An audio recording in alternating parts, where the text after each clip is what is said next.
దుష్ట శిక్షణ శిష్టరక్షణ కోసం శ్రీ మహావిష్ణువు ధరించిన దశావతారాల్లో రెండవ అవతారమైన శ్రీ కూర్మావతార ఆవిర్భావ దినం వైశాఖ పూర్ణిమ. అమృతం కోసం కృతయుగంలో దేవదానవులు కలిసి క్షీరసాగరాన్ని మథించేందుకు సిద్ధమయ్యారు. క్షీరసాగరంను మథించేందుకు భూమధ్యలోనున్న మందర పర్వతమును కవ్వంగా, దానికి వాసుకీ సర్పంను తాడుగా చేసుకున్నారు. క్షీరసాగరాన్ని మథించేందుకు మందర పర్వతాన్ని సముద్రంలోకి దించగానే అది పట్టుతప్పి పడిపోయింది.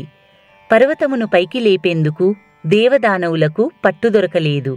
దీనితో దేవతలు శ్రీ మహావిష్ణువును ప్రార్థించగా శ్రీ మహావిష్ణువు కూర్మావతారం ధరించి క్షీరసాగరంలోనికి వెళ్ళి తన మూపుతో పర్వతాన్ని ఎత్తాడు. దానవులు సర్పం శిరస్సు వైపు, దేవతలు తోకవైపు పట్టుకొని సాగరంను మథించారు.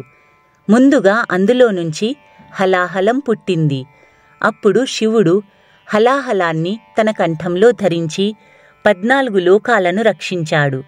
తరువాత కామధేనువు, కల్పవృక్షం, ఐరావతం, చంద్రుడు, లక్ష్మి, అమృతం జనించాయి.